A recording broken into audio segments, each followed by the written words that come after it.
ng ating Panginoon.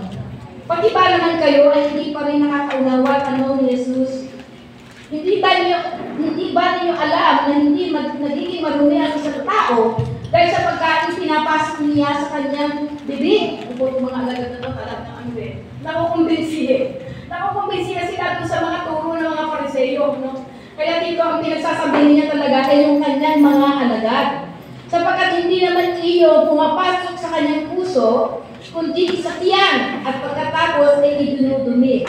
Sa ganitong paraan ay pinahayag ni Jesus na ang lahat ng pagkain ay maaaring kainin at sinabi rin niya ang lumalabas sa tao ang nagpaparumi sa kanya sa paningin ng Diyos. So yun ang maniwala nila. Yung pumapasok sa katawan. Ay, nagpaparumi sa tao kaya hindi siya makakapasok sa kaharian. Pero dito po ang sabi ng Panginoon ay hindi yung pumapasok sa katawan. Kaya lang, sabi nga po doon sa pag-aaral for our physical benefits, kailangan talaga pinag-aaralan natin kung ano yung pinapasok natin sa ating katawan. Ano yung kinakain natin? Yun po. Baka yung kinakain natin, lason na yan sa ating katawan. For physical benefits. Hindi po yung spiritual benefits na itinuturo ng mga Pariseo. Ano po? At sabi nga, ng ating Panginoon, hindi naman yung ano eh. Hindi naman yung ano, yung pagkain. Kasi sabi nga, idinudo nila yan eh. Inilalabas. Kundi yung laman ng ating puso ng isipan na lumalabas sa ating mga isip. So saan nagsisimula po yan?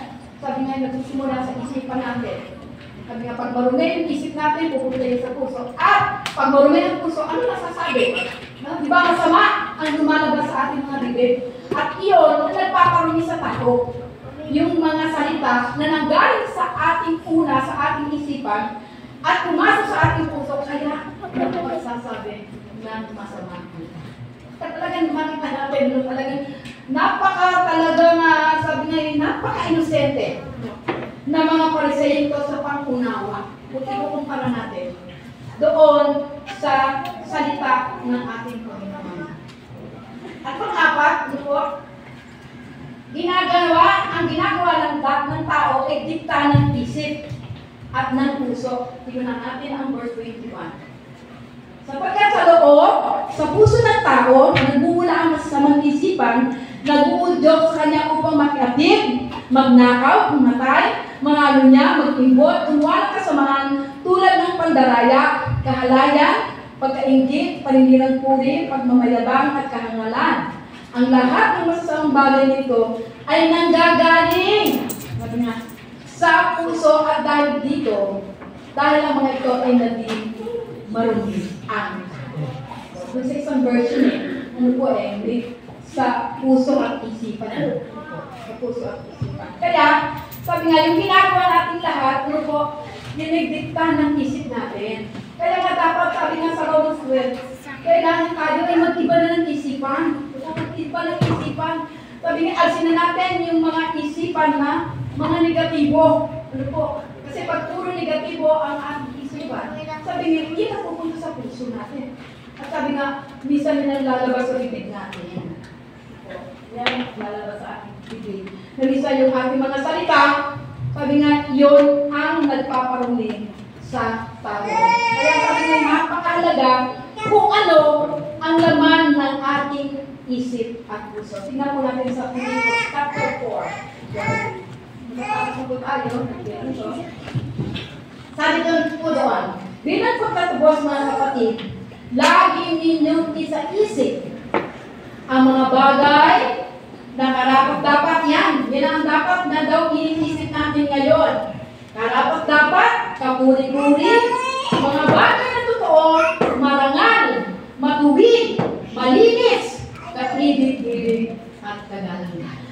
At kapag iyan ang laman ng ating isipan, magkakaroon tayo ng isang pusong malinis. At ang lalabas sa Diyos, at sabi nga ay tutunan po natin ang katulungan ng tao.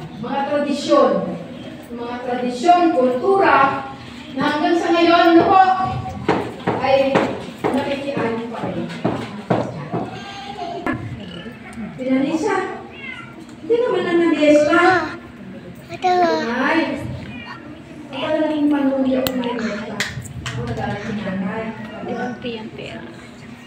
Yan ang hindi ko gusto sa'yo eh.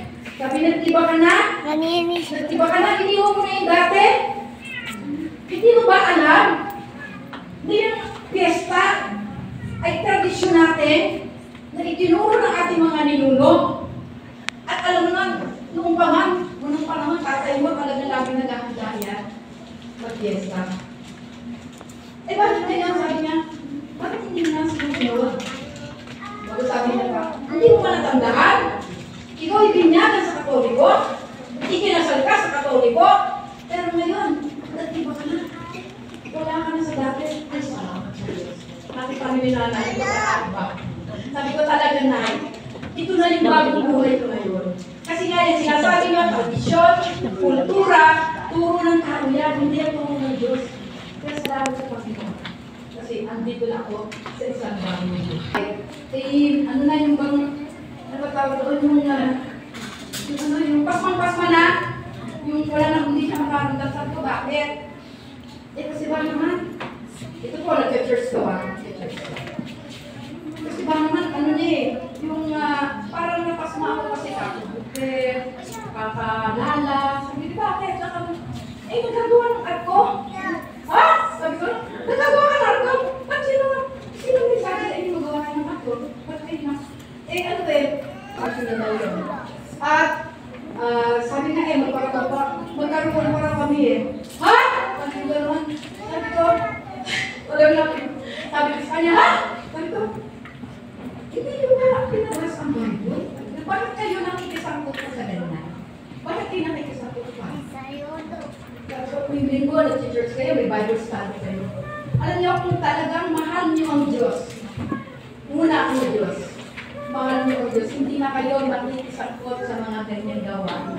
Magpapakabagot kayo kasi yung kaakibat pa rin niya ng piyesta. Kaakibat pa rin niya ng tradisyon. Na, ang sinasabi nga ng Panginoon, alam niyo sa totoo lang, hindi po talaga ang taki ko dapat ngayon. Pero, dinala po ako ng Panginoon. Hindi na tayo nakikiayon dyan. Tradisyon, fiesta, tradisyon niya. Hindi na tayo dapat nagpapakapagod.